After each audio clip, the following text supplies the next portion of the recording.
굿모닝, 좋은 아침입니다. 2023년 마지막 금요일이 밝았습니다. 오늘 하루도 주님의 은혜와 주님의 사랑 가운데 하루 승리하시는 하루 되시길 소망합니다. 오늘 말씀 같이 나누겠습니다. 잠언 30장 15절부터 33절 말씀입니다. 잠언 30장 15절부터 33절 말씀입니다. 거머리에게는 두 딸이 있어 다오다오 하느니라.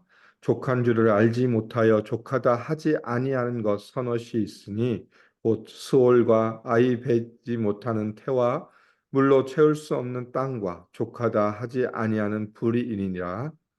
아비를 조롱하며 어미 순종하기를 싫어하는 자의 눈은 골짜기의 까마귀에게 쪼이고 독수리 새끼에게 먹히리라. 내가 심히 기이 여기고도 깨닫지 못하는 것 서너시 있나니 곧 공중에 날아다니는 독수리의 자치와 반석 위로 기어다니는 뱀의 자치와 바다로 지나다니는 배의 자치와 남자가 여자와 함께한 자치며 음녀의 자치도 그러하니라. 그가 먹고 입을 씻음 그의 입을 씻음같이 말하기를 내가 악을 행하지 아니하였다 하느니라. 세상을 진동시키며 세상이 견딜 수 없게 하는 것 서너시 있나니 곧 종이 임금된 것과 미련한 자가 음식으로 배부른 것과 미움받는 여자가 시집간 것과 여종이 주모를 이은 것이니라.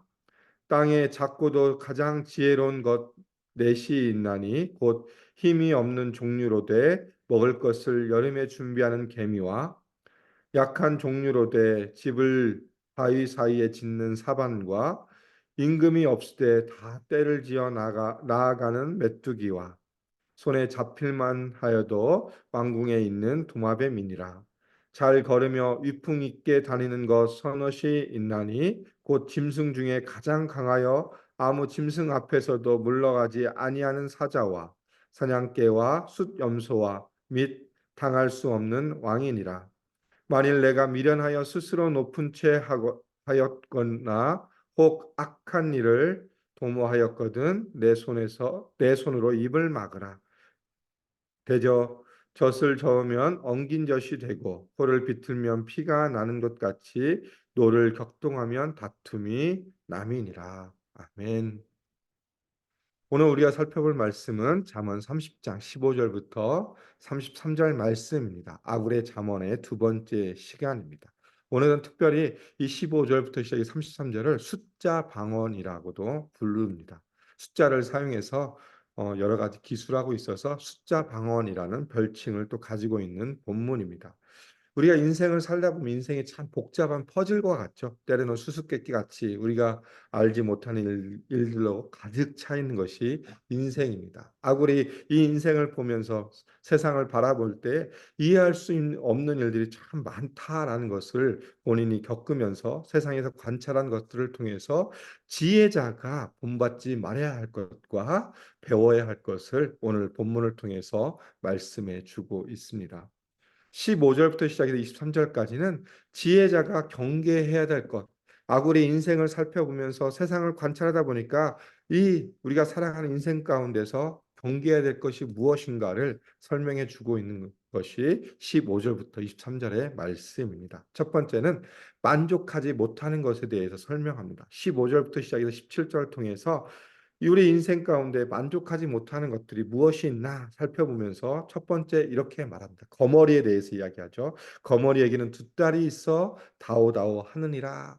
예, 거머리에 뭐가 있다고요? 두 딸이 있습니다. 두 딸은 뭐냐면 양쪽 끝에 달려 있는 빨판을 의미합니다. 거머리는 딱 그 빨판을 이용해서 달라붙어서 피를 빨아먹는 것이 거머리죠. 제가 예전에 옛날에 학생 중고등학교 시절 때 아버지 농사를 일을 도우면서 모내기 할 때 항상 제일 무서워했던 게 거머리입니다. 이게 달라붙으면 뗄 수가 없어요. 제가 힘으로. 그래서 어른들이 달라 빼주는데 그게 진짜 그 작은 거지만 그 배가 통통해질까지 피를 빨아먹는 모습 그러면서도 끝까지 붙어 있는 게 거머리의 모습입니다. 그것을 연상하면서 아굴은 정말 이 거머리를 보니까 족한 줄 알지 못하고 족하다 하지 않은 것이다라는 것을 대표적으로 이야기하고 있고 그러면서 또 네 가지를 이야기합니다. 16절에 보니까 스올과 아이 배지 못하는 태와 물로 채울 수 없는 땅과 족하다 하지 않는 불이다라고 말합니다. 수월은 죽음과 관련되어 있습니다. 죽음. 사람이 아무리 죽어도 죽음은 계속 죽을 사람을 요구하죠. 그래서 수월은 이 죽음을 계속 만족하지 못하는 모습을 보여주고 있고 또 맨 마지막에 나오는 불은 뭡니까? 불은 태워도 만족하지 못하는 것이지 않습니까? 태우면 태울수록 오히려 불이 사그라드는 것이 아니라 더 커져가는, 더 욕망이 커지는 모습이 바로 불의 모습이고 또 아이를 낳지 못하는 배는 뭐냐면 아이를 낳고 싶어하지만 못할 때 그 갈망, 정말 그 만족하지 못하는 것이 너무 크지 않습니까? 그것을 보여주고 있고 또 땅은 작물과 식물을 내어주기 위해서 물을 더 많이 요구하는 모습. 그렇기 때문에 더 많은 것을 요구하지만 그걸 채울 수 없는 모습이 이 네 가지의 모습이다라고 분명하게 말씀해 주고 있죠. 만족함이 없다라는 것을 통해서 다시 한번 우리가 지혜자는 어떤 모습이냐? 이 만족함을 누려야 되는 삶이라는 것을 역설적으로 보여주고 있습니다. 이 만족함이 없다라는 것은 또 한마디로 말하면 탐욕에 대한 것이죠. 우리 욕심 가운데 정말 끊임없이 자신의 이익을 추구하다 보면 그것에 만족하지 않는 모습이고 그러면서 17절에 부모와 또 연결해서 설명합니다. 부모를 조롱하고 순종하지 않는 것 자체가 또 어떻게 되냐? 심판을 이룰 수 있다. 그러면서 뭘 의미하냐? 자신의 이익과 자신의 탐욕을 위해서 부모의 말을 순종하지 않는 자에게는 결국 무엇이 주어지냐? 하나님의 심판으로 이어질 수 있다라는 것을 분명하게 말씀해 주고 있습니다. 정말 자신의 탐욕을 위해서 부모까지도 조롱하고 또 부모의 말을 거역하고 순종하지 않는 모습이 지금 현실의 모습도 그렇지 않습니까? 그래서 부모가 가지고 있는 재산을 빼앗기 위해서 정말 그 갖은 술수를 꾀하고 있는 자녀들의 모습도 지금 우리가 신문을 통해서 또 많은 뉴스를 통해서 보여지는 것처럼 자신의 탐욕, 자신의 이익을 위해서 부모까지도 저버리는 이 못된 것에 대해서 이것을 담지 말 것을 아굴은 우리에게 말씀해 주고 있습니다. 그리고 두 번째는 18절부터 20절 통해서 기이하고 깨닫지 못하는 것 네 가지를 말씀해 주고 있습니다. 19절에 보니까 공중에 날아다니는 독수리의 자취, 반석 위로 기어다니는 뱀의 자취, 바다 위로 지나다니는 배의 자취, 남자가 여자와 함께한 자취. 여기서 네 가지가 나옵니다. 독수리의 자취, 뱀의 자취, 배의 자취, 남자가 여자와 함께한 자취인데 이것은 뭐냐면 흔적을 남기지 않는 것입니다. 우리가 독수리가 어떻게 날아다니는지 우리가 눈으로는 볼 수 있지만 그게 어떤 비행 곡선을 가지고 있고 어떤지 알 수 없고 한 번 또 사라져 버리면 그것을 알 수 없고 뱀도 마찬가지 뱀이 기어다니는 모습들은 눈으로 볼 수 있지만 그것이 없어진 뒤에는 그의 자취를 알 수 없고 바다를 지나다니는 배, 처음에는 배가 간 그 길이 물결을 통해서 보여지지만 시간이 지나면 없어지는 것처럼 흔적을 남기지 않는 것, 그것이 뭐라고 합니까? 아굴은 기이하고 깨닫지 못하는 것, 드러나지 않기 때문에 이해할 수 없는 것이라고 이야기하고 있고 남자가 여자와 함께한 자치도 마찬가지 서로 사랑을 나누는 그 자치가 그 당시에는 있지만 그것이 끝난 뒤로 사라지는 것인데 그것을 무엇과 또 연관시킵니까? 20절에 보니까 음녀의 자치와 연결시키고 있습니다. 음녀의 자취도 그러하니라. 그가 먹고 그의 입을 씻음같이 말하기를 내가 악을 행하지 아니하였다 하느니라. 이 흔적을 남기지 않는 것을 통해서 음녀의 흔적을 분명하게 또 말씀해 주고 있죠. 그러면서 그가 먹고 그의 입을 씻음 같이 말한다라고 하는데 이건 뭐냐? 음행한 것입니다. 음행을 음식을 먹는 걸로 표현한 건데 그 음녀가 자신의 했지만 어떻게 하면 내가 악을 행하지 아니하였다라고 말하는 것. 그리고 흔적을 남기지 않았다고 해서 죄가 사라지지 않는다는 것을 한편 보여주고 있죠. 음녀가 아무리 자신이 깨끗하다고 해도 또 보여지는 모습 가운데 그가 자취가 없고 아무것도 보여지지 않는다 할지라도 그 죄는 사라지지 않는다는 것을 분명하게 아굴은 말하고 있습니다. 그러면서 도덕적 불감증에 대한 것을 경계하라는 것을 아굴은 이야기하고 있죠. 우리가 인생을 살아가면서 우리가 눈에 보이지 다른 사람의 눈에 보이지 않지만 그것을 보시는 분이 누가 있습니까? 하나님은 우리의 모든 것을 알고 계시고 다 보고 계십니다. 시편 139편 다윗의 고백처럼 우리가 앉고 일어섬을 아시며 나의 생각을 통촉하시는 분이 하나님이십니다. 그렇기 때문에 우리 인생으로 눈으로 봤을 때, 우리 인간의 눈으로 봤을 때는 아무런 흔적이 없고 아무런 드러나지 않는 것 같지만 하나님 편에 봤을 때는 모든 것이 다 드러날 수밖에 없다. 그렇기 때문에 너 안에 있는 이 음란한 것들, 도덕적 불감증에 대해서 경계할 것을 아굴은 분명하게 말씀해 주고 있습니다. 그러면서 세 번째 21절과 23절을 통해서 세상을 진동시키며 세상에 견딜 수 없는 일들을 네 가지를 이야기합니다.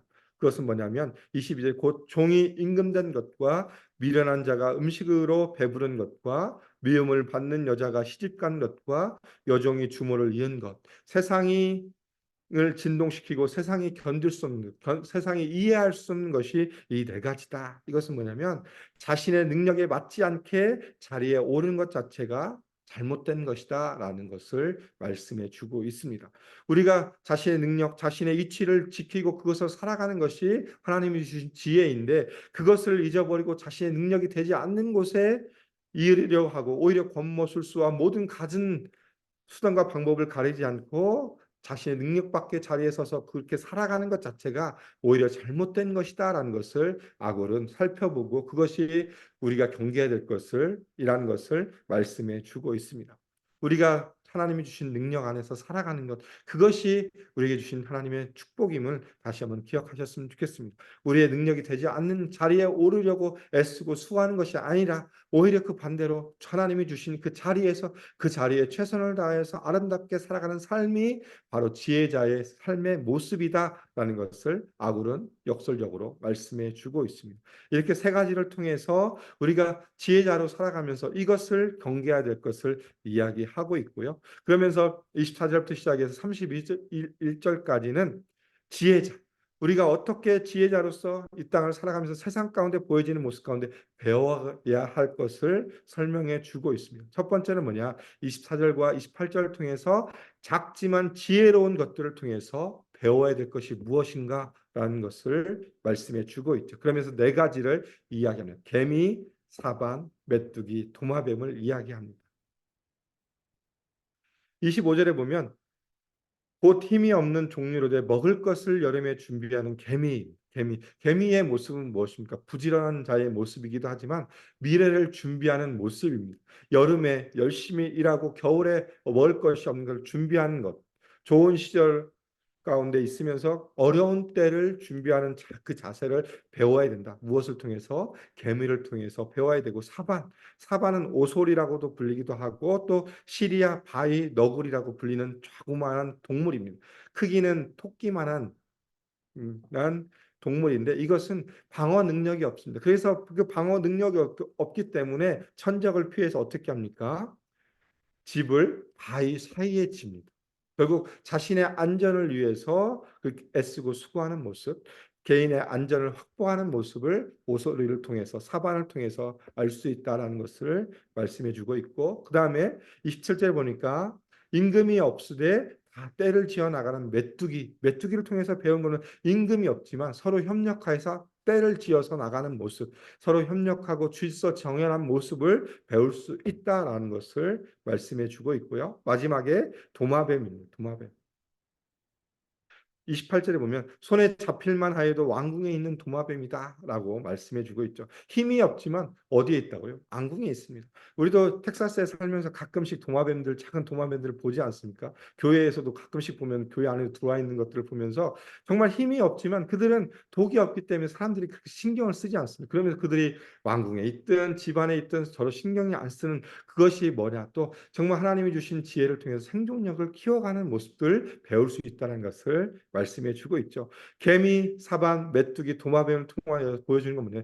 약하고 보잘것없는 생물이지만 그러나 그들은 하나님이 주신 본능적인 지혜를 통해서 그들은 삶을 살아가는 모습을 말씀해 주고 있다는 것이죠. 이것을 배워야 된다는 거죠.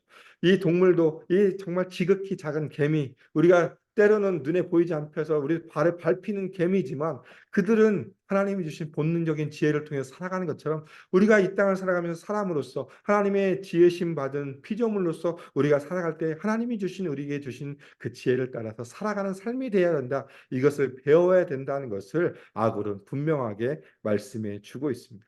우리가 동물이 본능적인 지혜로 살아가듯이 우리는 하나님이 주신 지혜가 있지 않습니까? 말씀을 따라서 그 말씀대로 살아가는 삶이 우리가 이 땅을 살아가는 삶의 모습이라는 것을 아굴은 분명하게 강조해 주고 있습니다. 그리고 두 번째는 29절과 32절을 통해서 위풍 있게 다니는 것 네 가지를 말씀해 주고 있습니다.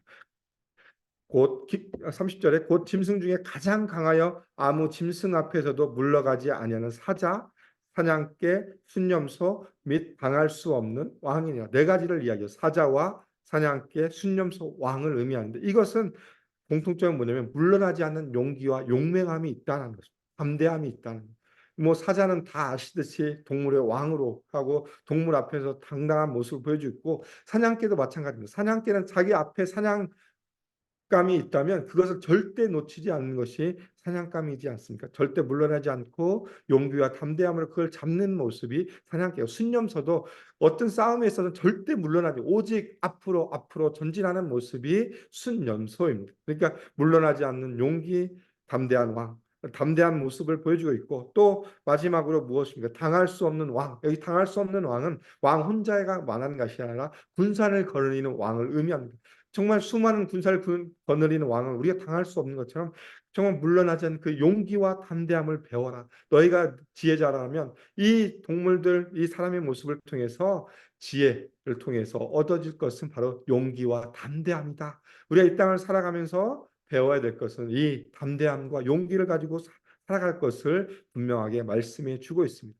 앞부분에 있어서는 배워야 하지 말아야 될 것, 뒤에 경계해야 될 것에 대해서 이야기하고 있고 뒷부분을 통해서는 우리가 배워야 될 것을 말하고 있습니다.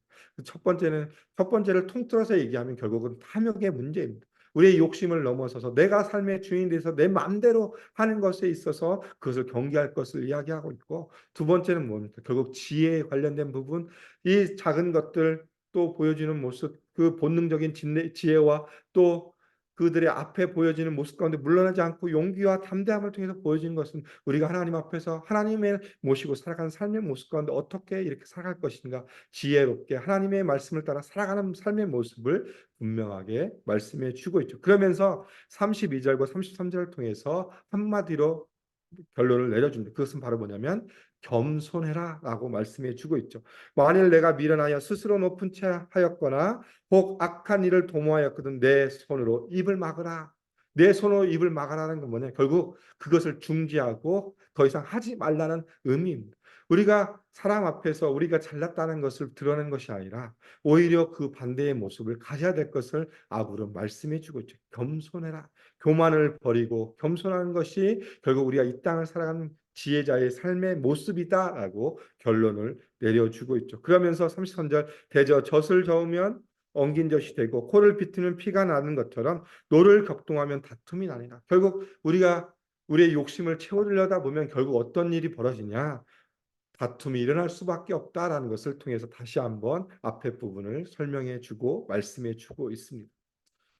우리가 인생을 살아갑니다. 특별히 올 한 해를 돌아보면서 우리가 우리 삶의 모습을 다시 한번 점검해 봤으면 좋겠습니다. 우리 안에는 얼마만큼 하나님 앞에 신실하게 서 있는지, 아닌 그 반대의 모습 가운데 우리가 정말 내 욕심을 채우기 위해 나의 이익을 위해 살아온 삶이었는지, 아니면 정말 하나님이 주신 지혜를 따라 하나님을 모시고 살아간 삶이었는지 다시 한번 우리 삶을 점검하면서 하나님 앞에 겸손해지는 삶을 살아가기를 소망하며 축복합니다.